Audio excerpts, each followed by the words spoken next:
Hello everyone, today we are solving an example of reducing balance method. हमने अपनी last video में straight line method का example देखा था।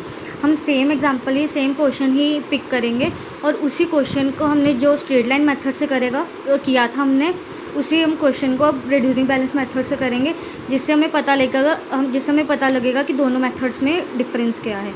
हमने सेम क्वेश्चन ही पिक किया है कि जैन ब्रदर्स ने 1 जुलाई 2010 में मशीनरी परचेज़ करी थी 14,000 की और 1,000 स्पेंड किए थे इंस्टॉलेशन पे। तो हमारी कॉस्ट होगी 15,000 और डेप्रिसिएशन चार्ज होती है 10% per annum on the regional cost per year.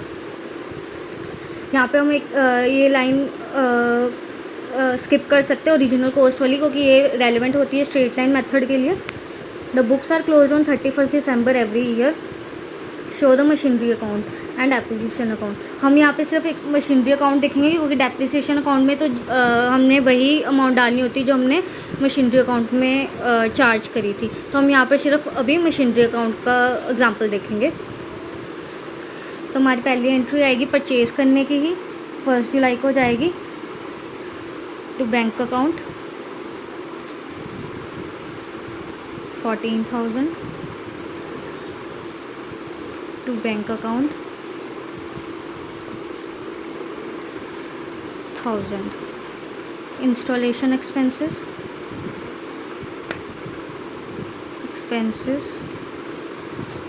अब यहाँ पे हमारी डेप्रिसिएशन चार्ज होगी 31 दिसंबर को बाय डेप्रिसिएशन अकाउंट। अब यहाँ पर भी हमारी सेम डेप्रिसिएशन ही आएगी, क्योंकि अभी तो हमने एसेट परचेज़ किया है 10% के हिसाब से हाफ ईयरली। तो हमारी 750 बनती है। अब हम इसको पहले बैलेंस कर लेंगे।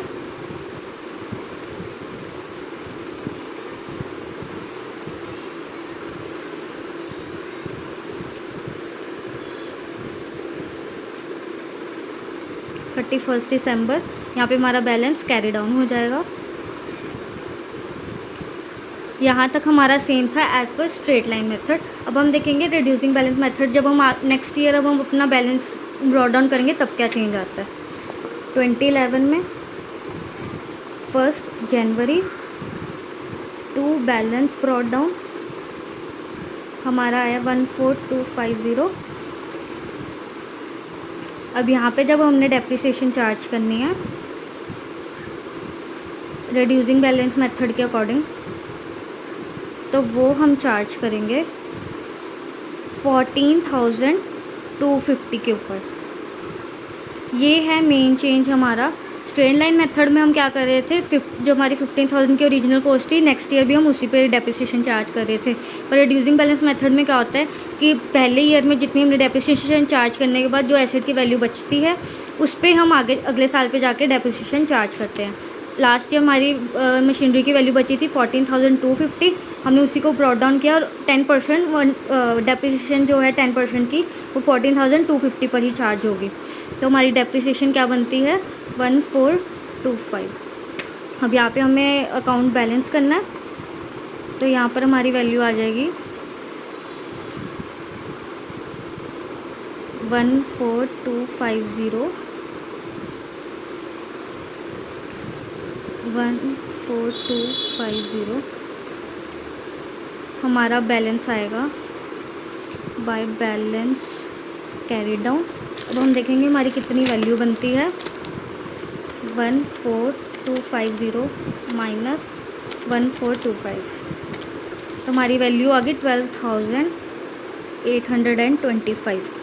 अब ये हमारी वैल्यू बची है जो हमारे बैलेंस कैरी डाउन होगा। सॉरी, यहाँ पर ये हमारा बैलेंस कैरी डाउन है। अब जब 2012 का हम रिड्यूसिंग बैलेंस मेथड से डेप्रिसिएशन चार्ज करेंगे तब हम जो मशीनरी की वैल्यू लेंगे हम वो लेंगे 12,825। ये था बेसिकली रिड्यूसिंग बैलेंस मेथड और स्ट्रेट लाइन मेथड में डिफरेंस। जैसे स्ट्रेट लाइन मेथड में ये था कि सेम ओरिजिनल कॉस्ट पे डेप्रिसिएशन चार्ज करते रहेंगे।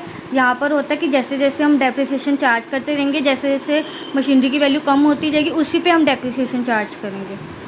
जैसे हमने देखा था लास्ट वीडियो में कि जो स्ट्रेट लाइन मेथड होता है, जब भी हम उसको यूज़ करते हैं तो मशीनरी की वैल्यू जो है at a point of time आके नील हो ही जाएगी।